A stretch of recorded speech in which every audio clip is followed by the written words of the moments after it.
Okay, Assalamualaikum dan salam sejahtera everyone. Last week kita dah tengok the structure of prokaryotic cell which is the bacteria.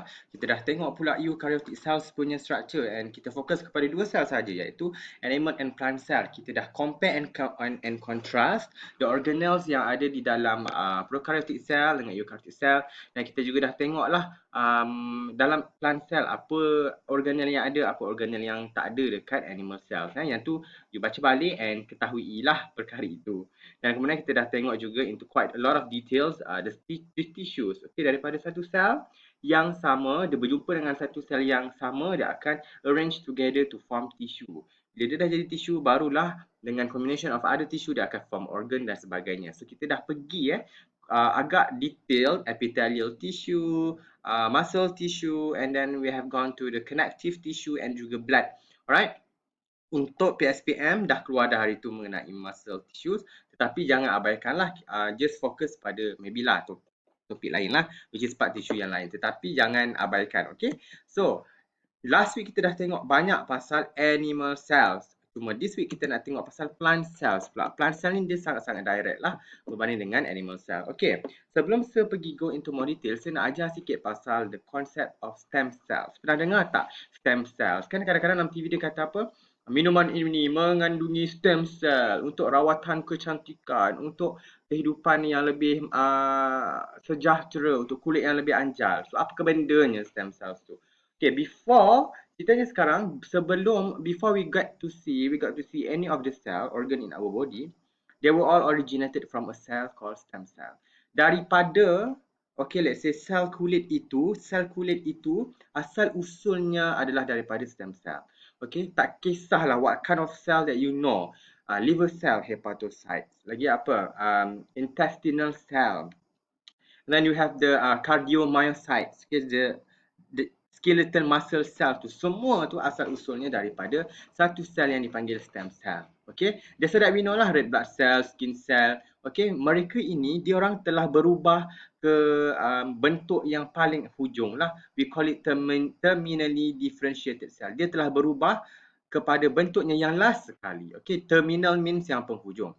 Maksudnya sekarang, okay, bila dia dah berubah, dia dah tak boleh nak jadi stem cell balik. Ibaratnya awak daripada baby atau awak jadi budak kan. Daripada budak awak jadi remaja, remaja awak jadi dewasa. Boleh ke daripada dewasa awak become remaja balik? Tak boleh. Itu adalah konsep sel. Dan dia ada timeline dia. Dia ada kitaran hidup dia sendiri daripada stem cell and then they become the terminally differentiated cell ataupun sel yang telah berubah differentiated cell. Kemudian daripada let's say dia dah become sel kulit, dia akan hiduplah, kemudian dia akan mati sebagai sel kulit. Tidaklah pula tiba-tiba dia jadi stem cell balik. Nanti saya tunjuklah. Okey. Jadi awak kena faham itu adalah konsepnya. Ceritanya macam ni. Contohnya lah kita fokus pada satu. Let's say we have this erythrocyte. Sebelum adanya sel darah merah ini adalah erythrocyte ya. Sebelum adanya sel darah merah ini, asal usulnya dia adalah stem cell yang dipanggil hematopoietic stem cell. Okey, daripada hematopoietic stem cell ni dia akan divide, dia akan bertukar kepada this CMP. Ini tak payah tahulah, tapi namanya adalah common myeloid progenitor. Daripada common myeloid progenitor ni dia become erythrocyte. Konsep dia ialah, ni tak payah tahu saya just nak bagi tahu, daripada stem cell dia akan berubah kepada erythrocyte. Once dia dah become sel darah merah, dia dah become platelet dan sebagainya, dia tak boleh balik jadi stem cell. Dia punya kitaran hidup tu ke depan saja, tidak ada yang ke belakang. Dan kalau awak nampak ni, cuba tengok ni. Ni yang sangat menarik. Sel darah merah, platelet, basophil, eosinophil, neutrophil yang kita belajar just now last week, semua ni asal usulnya mana? Semuanya asal usulnya stem cell. Okay, stem cell ini dia become di CMP cell, kemudian CMP cell tadi dia berubah kepada sel-sel yang dia nak lah. Okay, mengikut kepada keadaan semasa lah. Kalau badan tu kurang darah merah, dia akan banyakkan CMP ni lagi banyak bertukar kepada sel darah merah.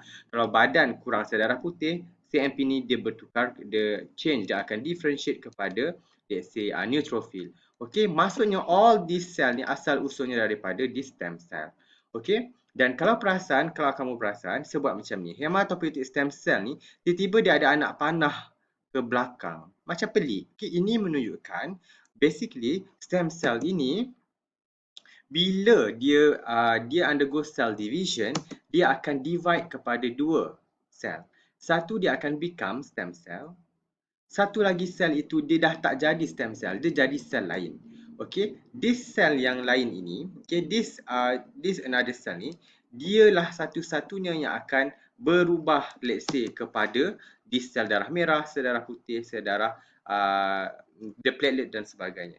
Dia tidak dua-dua stem cell ni, bila dia divide dua kali, dia bukannya dua-dua stem cell ni, dia akan become sel darah merah dan sebagainya. Tidak. Hanya satu saja yang bertukar. Lagi satu ni, dia jadi balik stem cell. Apa yang kita boleh katakan adalah, stem cell ni, dia macam klon diri dia sendirilah. Okey, dia bertukar. Dia tidak bertukar. Bila dia lakukan Kagebonshin no Jutsu tu, you bayangkan. Kagebonshin no Jutsu. Okay, now, Naruto tu, dia ada dua Naruto. Usually macam tu kan. Tetapi tidak. Kali ni Kagebonshin no Jutsu versus stem cell ni, Naruto tadi dia akan become another Naruto. Tetapi lagi satu tadi dia become Sasuke. Dia dah jadi lain. Okay, itu adalah the concept of stem cell. Maksudnya, kalau di stem cell dia divide lagi, maksudnya sekarang stem cell itu tetap ada. Yang this one akan jadi erythrocyte lah dan sebagainya. Maksudnya stem cell ini memang sangat-sangat long lasting. Dia ibaratnya macam pontianak lah. Dia long lasting maksudnya dia tidak mati. You know, dia self renewal. Ini yang dikatakan perkataan self renewal. Dia boleh, bila kata self maksudnya diri sendiri, renewal itu memperbaharui. Memperbaharui diri sendiri. Inilah konsepnya. Okay, dia akan become another stem cell and then this another cell dia akan become erythrocyte lah. Dia bukan dua-dua become erythrocyte, tidak. Okay. Once this process pertukaran daripada satu jenis sel kepada jenis sel yang lain, ini dipanggil differentiation. This process is called differentiation. Sebab you bertukar, you membezakan. Differentiate means you membezakan. Differentiation maksudnya you pembezaan. Dia membezakan diri dia daripada stem cell ini. Dia bertukar, maksudnya dia bertukar kepada sel yang lain. Okay, this manakala stem cell yang sel yang menjadi stem cell ini dia retain dia punya properties lah. Dia akan will always remain as stem cell. Dia akan long live and this properties is known as self renewal. Okay. Cuma ceritanya sekarang bila sel yang undergo differentiation, eventually bila dia become erythrocyte, erythrocyte ini dah tak boleh divide lagi. Dia bukan stem cell, hanya stem cell yang boleh divide. Maksudnya erythrocyte tadi bila let's say dia become satu sel darah merah, tidaklah pula ya dia tiba-tiba divide pula kepada sel darah merah yang lain. Tidak, ini takkan berlaku. Bila dia dah berubah ke bentuk dia yang akhir, dia dah tak ada tenaga dah untuk berubah, untuk undergo cell division, dia akan become macam ni sahajalah. Okay, kalau dia at one point dia mati, dia akan matilah. Ada orang yang ada sel lain yang akan gantikan the population of that particular cell. Okay, dia akan die when the time comes. Macam kita lah, belum tentu kita ni panjang umur kan. Okay, dan macam manakah konsep cells ini, this stem cells ini dipraktikkan dan diterjemah kepada plants. Okey, macam mana ia boleh ditunjukkan di dalam plant tissue. Ini that's why saya ajar sikit. Yang ni memang tak ada dalam syllabus, tapi ini adalah ilmu yang saya belajar dekat Manchester dulu, yang saya nak share dengan awak supaya kita faham apa yang dimaksudkan dengan di plant tissue nanti. Okey, now kita nak tengok. You dah faham ini adalah konsep stem cell. Dia akan divide, satu become stem cell, satu dia akan undergo differentiation to become this one lah, or the terminally ataupun differentiated cell. Sel yang telah berubah. Okay. Now, macam mana dia boleh, apa kaitan dengan plants? Mari kita tengok. Okay. In this lecture, kita nak tengok bahawa plant cells itu dia terbagi kepada dua jenis.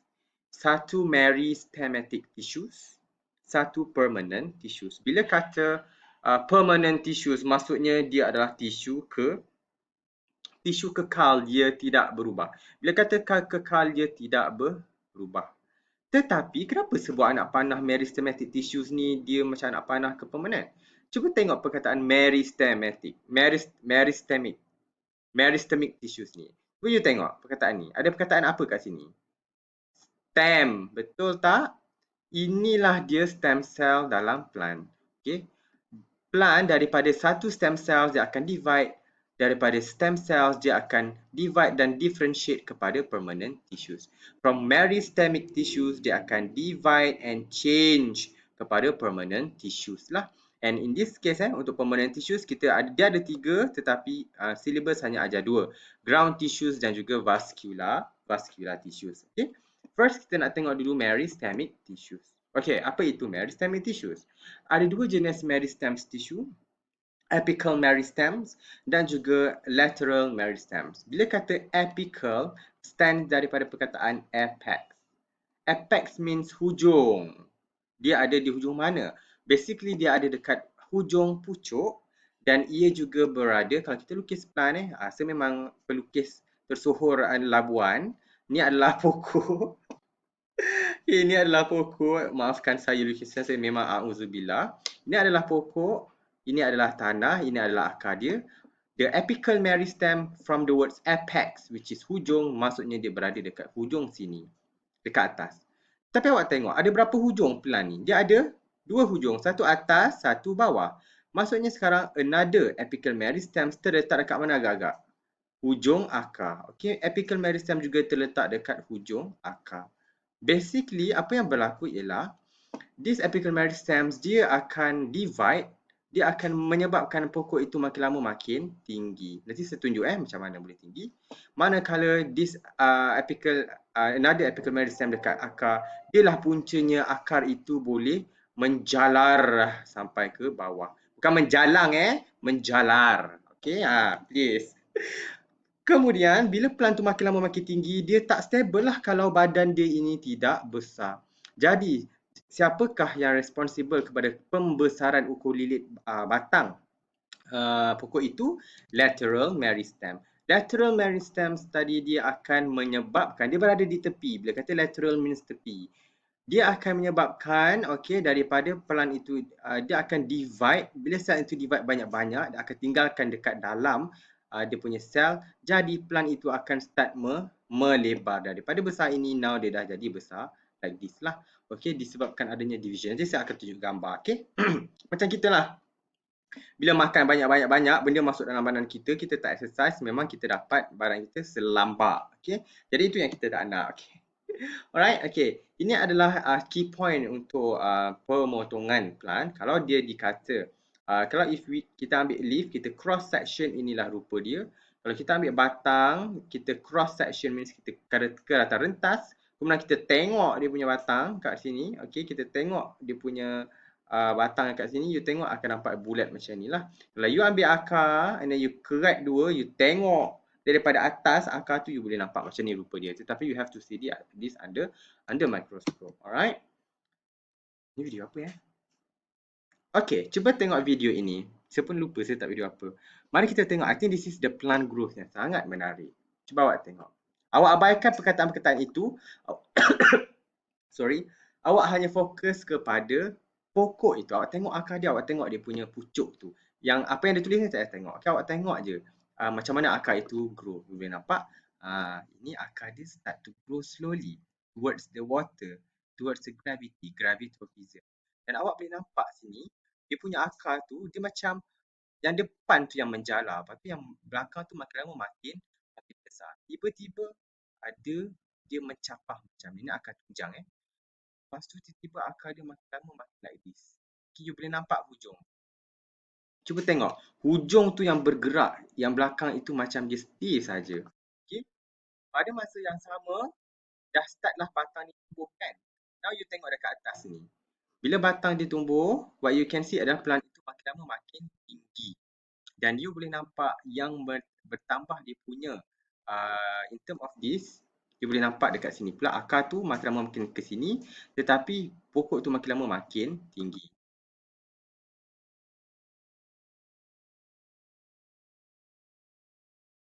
Dan you boleh nampak dia makin lama makin tinggi, tengok sini lah, tetapi yang bawah ni stay saja. Yang macam beria naik ke atas adalah yang hujung. Itulah location for the meristemic tissues. Okay?